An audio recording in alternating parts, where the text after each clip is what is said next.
बच्चों, कक्षा 10वीं हिंदी विषय के अंतर्गत हम काव्य खंड में ऋतुराज कवि द्वारा रचित कन्यादान कविता की सह प्रसंग व्याख्या करने जा रहे हैं। कन्यादान कविता में कवि ने क्या संदेश दिया है? कवि ने ये संदेश देने की कोशिश की है कि माँ जब अपनी बेटी का कन्यादान कर रही होती है, यानी कि जो उसकी शादी होती है, तो माँ ने जो अपने जीवन के अंदर कष्ट सहन किए, सुख या दुख जो सहन किया, वो अपनी बेटी को बताना चाहती है। और माँ को इस बात का पता है कि समय के अनुसार सारी चीज़ें बदल गई है और वो बेटी को परंपरागत शिक्षा से हट करके, परंपरागत का मतलब कि भाई तेरे को तेरे सास ने कितने गहने चढ़ाए, तेरे मतलब कितने बढ़िया कपड़े दिए, ये सारी परंपरागत बातें हैं। यानी कि परंपरागत बातों को छोड़ करके एक आदर्श रूप में शिक्षा देने की कोशिश की है बेटी को।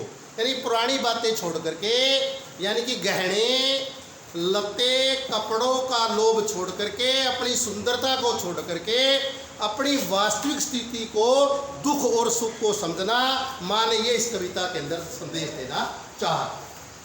आप कहोगे कि यह पद्यांश हमारी हिंदी के पाठ्यक्रम की पुस्तक क्षितिज भाग 2 में संकलित ऋतुराज कवि द्वारा रचित कन्यादान नामक कविता से लिया गया है। इसमें माँ ने विवाह के समय अपनी बेटी को परंपरागत शिक्षा से हट करके आदर्श शिक्षा दी है। माँ कह रही है, कवि कह रहा है, कितना प्रमाणिक, प्रमाणिक का मतलब है सच्चा, सच्चा था उसका दुख, इसका दुख माँ का दुख।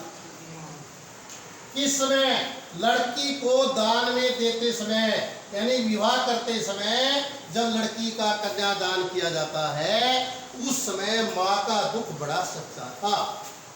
कवि कह रहा है कि लड़की का विवाह करते समय, कन्यादान के समय माँ का दुख बहुत सच्चा था।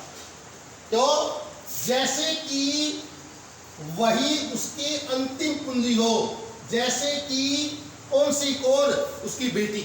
माँ को लग रहा था कि उसकी बेटी उसके जीवन की अंतिम, यानी आखिरी संपत्ति है, मेरी आखिरी धन दौलत है। माँ ये सोच रही, क्योंकि माँ जो है बेटी के साथ ही सुख और दुखों को बांटती। लड़की अभी शानी नहीं थी, शानी का मतलब समझदार नहीं थी। कहते कि लड़की इतनी बड़ी नहीं हुई थी कि वो समझदार हो, लड़की अभी समझदार नहीं थी, भोली थी और सरल थी। लड़की इतनी अभी भोली थी, सीधी सादी थी, उसे सुख का आभास होता था, उसे सुख का अनुभव तो होता था, सुख तो वो महसूस कर सकती थी, लेकिन दुख बांटना नहीं आता था। लेकिन दुख के बारे में उसको अच्छी तरह समझ नहीं थी, उसको दुख अच्छी तरह बांटना का मतलब पढ़ना नहीं आता था, समझ नहीं सकती थी दुख के बारे में।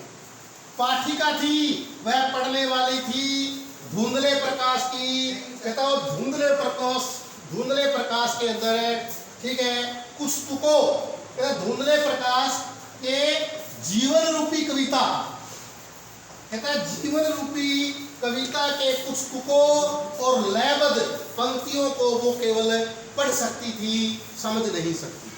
दोबारा देखिएगा, कवि कह रहा है कि लड़की की शादी करते समय, माता कन्यादान के वक्त, लड़की की शादी के समय, शादी करते हुए कन्यादान के समय माँ का दुख बड़ा प्रमाणिक था, सच्चा था, क्योंकि माँ को लग रहा था कि उसकी बेटी उसके जीवन की आखिरी कुंजी है।